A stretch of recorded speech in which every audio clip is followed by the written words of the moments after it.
What if I told you that being an empath, that beautiful, sensitive gift that allows you to feel everything so deeply, is also the very thing that's been drawing you to people who destroy you?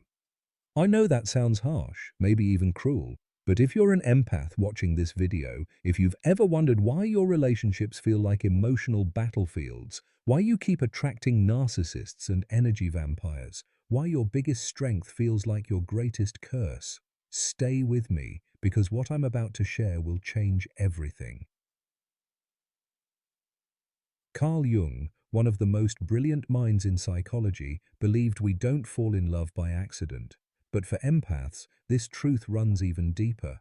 Your heightened sensitivity, your ability to feel others' emotions as your own, your natural desire to heal and help. These aren't just beautiful gifts, they're also magnets for the exact people who will exploit them. And until you see it, until you understand what's really happening beneath your empathic nature, you'll keep being drawn to the wrong ones. You'll keep wondering why love feels so hard, why the people who make your heart race are the same ones who drain your energy and leave you questioning your own reality. Here's what nobody wants to tell empaths: that person who makes you feel like you can save them. That connection that feels so deep, so spiritual, so meant to be. It might not be a soul connection at all. It might be your empathic trauma recognizing its perfect match. In this video, I'm going to reveal the darkest truth about empathic attraction, why we're unconsciously drawn to people who hurt us, how our sensitivity becomes a trap, and most importantly, how to transform your empathic gift from a liability into your greatest strength in love.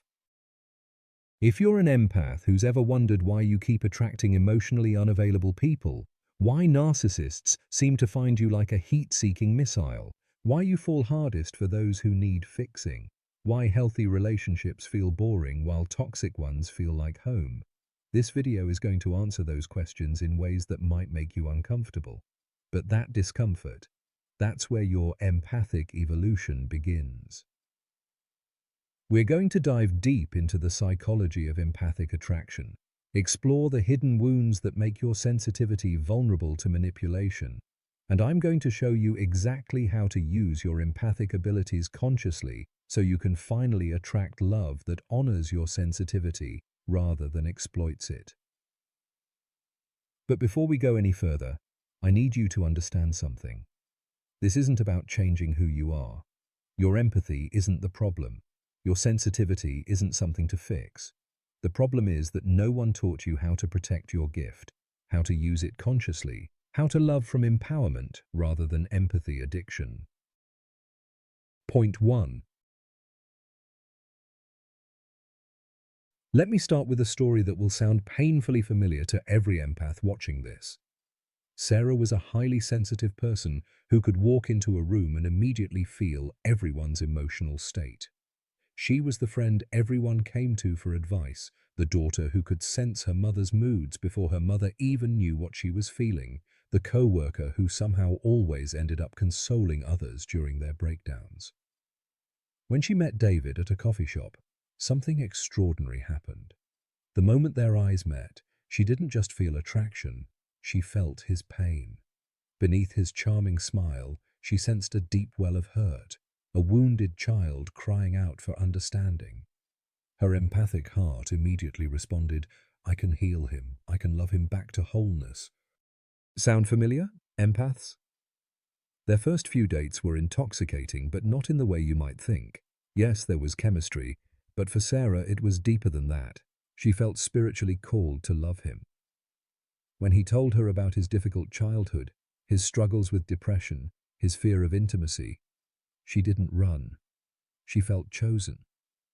Finally, someone who needed her gift. Finally, a purpose for all that sensitivity. But here's what Sarah didn't realize, and what most empaths don't realize. There's a difference between being drawn to someone's soul and being hooked by someone's wound. This is the first dark truth about empathic attraction. Your ability to feel others' emotions deeply isn't just a gift. It's also a vulnerability that certain types of people will unconsciously exploit. You see, empaths don't just attract anyone. You specifically attract people who are emotionally dysregulated, who can't manage their own inner world, who need someone else to absorb their emotional chaos. Narcissists, energy vampires, emotionally unavailable people. They're drawn to empaths like magnets because you do for them what they can't do for themselves. You feel their feelings, you carry their emotional load, you become their external emotional regulation system. And here's the cruel irony. The very thing that makes you such a beautiful, caring person, your ability to sense and respond to others' emotional needs, is also what makes you a target for emotional predators. Let me give you another example. Mark was an empath who grew up with an alcoholic father. Even as a child, he could feel when his dad was about to explode, could sense the emotional storm brewing in the house hours before it hit. He became hypervigilant to others' emotional states because his survival depended on it.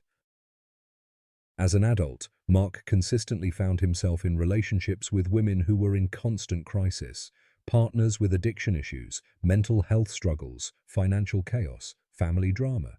He would tell himself he was just compassionate, that he liked helping people, but the truth was deeper and darker. His empathic nervous system had been trained in childhood to equate love with crisis management. When he met stable, emotionally regulated women, his empathic radar didn't even ping. They felt boring, emotionally flat, like there was nothing for his empathy to latch onto. But when he met someone whose emotions were chaotic, whose inner world was in turmoil, his empathic system lit up like a Christmas tree. It wasn't just attraction, it felt like recognition. His nervous system whispered, "This person needs me. This is where I belong. This is how I prove my worth." This is the empathic trap. You're not choosing partners based on how they treat you or whether they're good for you. You're choosing based on how much they need your empathic abilities. You mistake being needed for being loved. And here's where it gets even darker. Empaths often have what I call healer complex, the unconscious belief that love means fixing, that relationships are about rescuing others, that your worth comes from how much emotional labor you can provide. But this isn't love. This is empathy addiction. You become addicted to being needed, addicted to the feeling of being essential to someone's emotional survival, addicted to the rush of feeling like you're the only one who truly understands them. And people who can't regulate their own emotions, they become addicted to having you do it for them. Think about your last relationship, empaths. How much of your energy was spent managing their emotions? How much time did you spend walking on eggshells, trying to prevent their emotional explosions? How often did you find yourself explaining their behavior to others, making excuses for them, believing you were the only one who could see their true self? That's not love. That's codependency disguised as compassion. But it gets worse, because when you're in these relationships, when you're constantly absorbing someone else's emotional chaos, you lose touch with your own emotions, your own needs, your own intuition. You become so focused on feeling and fixing their inner world that you forget you have an inner world of your own. And that's exactly where emotional predators want you, disconnected from your own needs, your own boundaries, your own inner wisdom. Because an empath who is connected to their own power, an empath who uses their sensitivity consciously, that's not someone who can be easily manipulated or controlled. This is why so many empaths end up in relationships with narcissists. It's not coincidence, it's not bad luck. It's the perfect storm of an empath who uses their gift unconsciously, meeting someone who desperately needs external emotional regulation. The narcissist gets someone to absorb their emotional chaos, manage their triggers, and make them feel special and understood. The empath gets to feel needed, important, spiritually significant. Both are getting their unconscious needs met, but neither is experiencing real love. And here's the most painful part. These relationships don't just hurt you in the moment. They train your empathic system to associate love with emotional intensity, crisis with connection, chaos with chemistry. When David eventually discarded Sarah, when he moved on to his next empathic supply, when he gave her all the evidence she needed that her love wasn't enough to heal him, what did that prove to her empathic heart? That she wasn't sensitive enough, that she didn't try hard enough, that she needs to find someone even more broken so she can finally prove her worth as a healer. So she attracts another David, and another.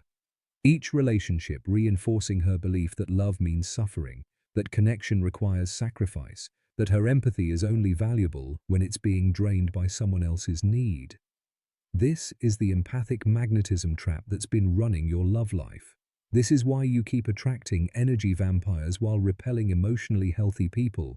This is why your greatest gift has become your greatest vulnerability. Point 2. Now let's go deeper into the psychology of why this happens, because empaths have a unique relationship with what Carl Jung called the shadow, and understanding this is crucial to breaking free from these patterns. Carl Jung said, "Until you make the unconscious conscious, it will direct your life and you will call it fate." But for empaths, this truth has an additional layer that most people don't understand. You see, empaths often develop what I call spiritual bypassing around their own shadow. Because you can feel everyone else's emotions so clearly, because you're naturally attuned to pain and suffering, you often develop an identity around being the good one, the pure one, the one who doesn't have dark emotions or selfish needs. But here's what Jung understood. The shadow isn't evil. It's just the parts of yourself you've disowned, rejected, or been taught are unacceptable. And for empaths, the shadow often contains things like anger, boundaries, selfishness, the ability to say no, the willingness to prioritize your own needs. Let me tell you about Lisa, an empath who came to me after her third relationship with a narcissist. Lisa prided herself on being understanding, compassionate, always seeing the best in people. She would never get angry, never set firm boundaries, never put herself first. But in her shadow lived a fierce, protective energy, the part of her that wanted to say no, that wanted to prioritize her own needs, that wanted to get angry when people treated her badly. She had disowned these parts because she believed they made her unspiritual, unemphatic, just like everyone else. So what happened? She attracted partners who expressed her shadow for her. Men who were selfish, angry, boundaryless, but in destructive ways. Her unconscious mind thought, "Perfect. Through this person I can experience the parts of myself I've rejected without having to own them." This is shadow projection, and it's especially common in empaths. You disown your own dark emotions, anger, selfishness, the need for control, and then you're magnetically drawn to people who express these qualities, even when they express them toxically. But there's another layer to this that's specifically empathic. You often mistake your ability to feel someone's pain for having a special spiritual connection with them. Here's what I mean. When you meet someone who's deeply wounded, your empathic system immediately attunes to their pain. You feel their childhood trauma, their abandonment wounds, their deep fear of not being lovable. And because you can feel it so clearly, you think, "This is meant to be. The universe brought us together. I'm supposed to heal them." But feeling someone's pain is not the same as being meant to heal it. Being able to sense someone's wounds is not the same as being responsible for their healing. Let me break this down further. Jung also talked about something called repetition compulsion, our unconscious drive to recreate the unfinished stories from our past. For empaths, this gets complicated because you're not just trying to heal your own wounds through relationships, you're trying to heal the wounds of everyone who hurt you growing up. Think about it. If you grew up with an emotionally unavailable parent, an addicted sibling, a mentally ill caregiver, your empathic system was constantly trying to heal them, fix them, love them back to wholeness. But it never worked. You couldn't save them. So as an adult, your unconscious mind is still trying to complete that story. When you meet someone who reminds your empathic system of those original wounded people, your shadow doesn't run away. It moves toward them with a vengeance. Your unconscious thinks, "Finally, here's my chance to get it right. Here's my chance to prove that my empathy is powerful enough to heal anyone. Here's my chance to save the people I couldn't save as a child." But here's the tragic truth that every empath needs to hear. You cannot heal other people's wounds. You cannot love someone into wholeness. You cannot empathize someone out of their trauma. Healing is an inside job. It requires the person to do their own inner work, to take responsibility for their own emotional regulation, to choose growth over staying stuck in their patterns. When you try to heal someone else, when you make their emotional state your responsibility, when you believe your empathy can fix them, you're not helping them. You're enabling them. You're allowing them to stay emotionally immature while you do their emotional labor for them. And you're also abandoning yourself. Every moment you spend trying to heal someone else is a moment you're not spending on your own growth, your own healing, your own emotional regulation. This is the empathic shadow, the parts of you that need attention, that need healing, that need love, but that you've been too busy trying to fix everyone else to notice. Here's another layer. Empaths often have what I call inverse narcissism. While a narcissist believes they're the most important person in the room, an empath often believes they're responsible for everyone in the room. Both are forms of grandiosity. Both are ways of avoiding the humble work of just being human, just being responsible for yourself, just living your own life. When you believe you can heal someone with your love, when you think you're meant to save them, when you feel spiritually called to fix their wounds, that's not empathy. That's your unconscious calling. And here's why this matters. Emotional predators can sense empath from a mile away. They know exactly how to hook you. They share their wounds, their trauma, their stories of how no one has ever understood them the way you do. They make you feel special, chosen, spiritually significant. But they're not falling in love with you. They're falling in love with what you can do for them, the emotional regulation you provide, the excuses you make for their behavior, the way you absorb their chaos so they don't have to deal with it. This is what Jung meant when he talked about fate. You think you're choosing these partners, but you're actually being driven by unconscious forces. Your unhealed empathic wounds, your disowned shadow, your grandiose belief that you can save others. And you call it love. You call it spiritual connection. You call it being meant for each other. But what it really is your shadow seeking completion through someone else instead of doing the work to integrate those parts within yourself. Point 3.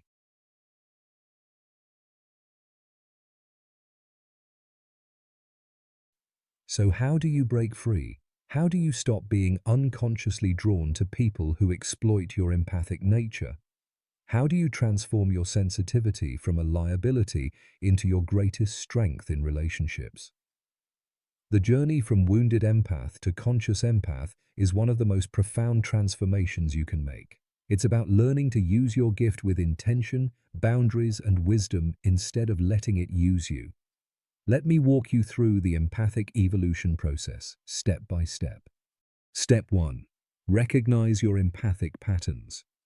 First, you need to get honest about how your empathy has been operating unconsciously. Start paying attention to your body when you meet someone new. What does attraction actually feel like in your empathic system? For many unconscious empaths, attraction feels like urgency. It feels like you found someone who desperately needs your help.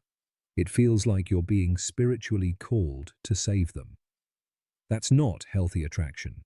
That's your empathic wound being triggered. Healthy empathic attraction feels calm. It feels like you're drawn to someone's light, not their wounds. It feels like they see and appreciate your sensitivity instead of needing to consume it. Start noticing. When you're drawn to someone, are you attracted to their emotional chaos or their emotional stability? Are you excited about who they are, or are you excited about who you think you can help them become? Step 2. Examine your empathic shadow. Look at what parts of yourself you've disowned in the name of being a good empath. Have you rejected your anger, your selfishness, your need for control, your ability to say no? These disowned parts are living in your shadow, and they're attracting people who express them in toxic ways. It's time to reclaim your empathic shadow. Learn that you can be compassionate and have boundaries.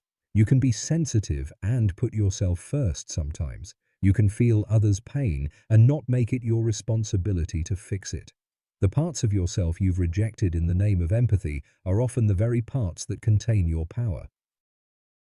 Step 3. Heal your empathic wounds. This is the deep work. You need to go back and heal the original wounds that created your pattern of empathy addiction. For most empaths, this starts in childhood. Maybe you had a parent who was emotionally chaotic and you learned that love meant managing their emotions. Maybe you had a sibling who was struggling and you became the family healer. Maybe you grew up in a household where your worth came from how much emotional labor you could provide. You need to grieve the childhood you lost to emotional caretaking. You need to feel the full extent of what it cost you to be responsible for everyone else's feelings from such a young age. And you need to learn that love is not about being needed. Love is about being seen, appreciated, and honored for who you are, not for what you can do for someone else. Step 4. Develop conscious empathy. Once you've done the healing work, you can start using your empathy consciously instead of letting it use you. Conscious empathy means you can feel what others are feeling without taking responsibility for healing it. You can sense someone's pain without believing you're meant to fix it. You can have compassion for someone's struggles without sacrificing yourself to save them. Learn to ask yourself, is this my emotion or theirs? Am I responding from my healed empathy or my wounded empathy? Is this person asking for my help or am I just assuming they need it? Conscious empaths are incredibly powerful in relationships because they can offer genuine compassion without losing themselves in the process. Step 5. Attract from empowerment, not empathy addiction. When you've healed your empathic wounds and learned to use your sensitivity consciously, you'll start attracting different people. Or more accurately, you'll be attracted to the same types of people, but you won't act on those attractions. You'll meet someone whose emotional chaos triggers your old patterns, and instead of following that familiar pull, you'll pause, you'll breathe, you'll ask yourself, is this person emotionally mature enough to be in relationship with my sensitive nature? And then you'll choose differently. You'll choose the person who doesn't need your empathy to survive, but who appreciates it as a gift. You'll choose someone who's done their own healing work, who can regulate their own emotions, who sees your sensitivity as beautiful instead of useful. Step 6. Use your gift to enhance love, not enable dysfunction. In a healthy relationship, your empathy becomes a superpower. You can sense when your partner needs support before they even ask. You can feel into the emotional dynamics of your relationship and address issues before they become problems. You can offer a depth of understanding and connection that most people only dream of. But the key is that you're offering your empathy as a gift, not using it as a tool to fix. Let me tell you about Sarah again, the empath I mentioned earlier who was caught in the cycle with David. After that relationship ended, after her empathic heart was shattered once again, she finally decided to look at her patterns. It took her 2 years of deep healing work. She had to grieve the childhood she lost to emotional caretaking. She had to reclaim the parts of herself she'd rejected, her anger, her boundaries, her right to put herself first. She had to learn that being needed is not the same as being loved. When she met James, her first thought was that he seemed emotionally stable, but where was the crisis for her to solve? He was kind, consistent, emotionally available. He didn't share deep trauma on the first date. He didn't make her feel like his emotional savior. Her old empathic self would have been bored immediately, but her healed empathic self decided to stay curious, and slowly, over time, she discovered something beautiful. A relationship where her empathy was appreciated, not exploited, where her sensitivity was seen as a gift, not a service to be consumed. James didn't need her to heal him because he'd done his own healing work. Instead, he wanted her empathy to enhance their connection, to deepen their intimacy, to create the kind of love that honors sensitivity instead of exploiting it. That's what's waiting for you on the other side of this empathic evolution. Not just better relationships, but a completely different way of existing in the world as a sensitive person. Step 7. Become an empathic leader. Once you've transformed your empathy from a wound into a strength, you have a responsibility to help other empaths do the same. The world needs conscious empaths, people who can feel deeply without losing themselves, who can offer compassion without enabling dysfunction, who can use their sensitivity to create healing instead of perpetuating harm. Your empathy, when used consciously, is not just a personal gift, it's a collective healing force. But first, you have to heal yourself. You have to stop being an unconscious empath who attracts energy vampires and becomes a conscious empath who creates healthy, loving relationships. The truth is, empaths aren't addicted to toxic people. We're addicted to being needed by them. We're addicted to the feeling of being essential to someone's survival, to the rush of being the only one who understands them, to the false belief that our empathy can heal anyone. But healing doesn't come from you. It comes from within each person. And the moment you stop trying to save others and start saving yourself, the moment you choose to love from wholeness instead of woundedness, your empathy transforms from a liability into the most beautiful gift you could ever offer the world. You are not meant to be an emotional dumping ground. You are not meant to sacrifice yourself on the altar of others' healing. You are not meant to lose yourself in the name of love. You are meant to be a conscious empath, someone who feels deeply, loves fully, and honors both your sensitivity and your boundaries. Someone who uses their gift to create beauty, not enable dysfunction. But first, you have to choose yourself with the same intensity you've been choosing everyone else. Most empaths will watch this video, recognize themselves in every word, and then go right back to trying to save the next wounded soul they meet. They'll keep believing that love means suffering, that their worth comes from their ability to heal others, that their sensitivity is only valuable when it's being consumed by someone else's need. But if you're still here, if you've watched this entire video, if something inside your empathic heart is saying, "I'm ready to change," then you're not like most empaths. If this video opened your empathic eyes, if you finally understand why your relationships have been so painful, if you're ready to transform your sensitivity from a wound into your greatest strength, then subscribe. I promise you, it will save you years of heartbreak and help you understand your empathic nature in ways that will completely transform your relationships. Your future self, the one who's in a healthy, loving relationship that honors your sensitivity, the one who's healed their empathic wounds, the one who's finally free from the need to save everyone. They're counting on you to do this work. And if this video helped you, if it gave you insight into your empathic patterns, if it offered you hope that your sensitivity can be a strength instead of a vulnerability, please share it with another empath who needs to hear this message. Because somewhere out there is a sensitive soul who thinks they're meant to sacrifice themselves for love, who believes their empathy is only valuable when it's being drained, who needs to know that conscious empathy is possible. The comments below are going to be powerful. I know this video is going to trigger recognition in so many empaths. Share your story if you feel called to. Support others who are on this journey of empathic evolution. Remember, we heal in community, and your vulnerability might be exactly what another empath needs to begin their own transformation. Thank you for being here. Thank you for your sensitivity. Thank you for your empathy. The world needs conscious empaths now more than ever, and it starts with you. This is just the beginning of your empathic evolution. The most beautiful relationships of your life are waiting on the other side.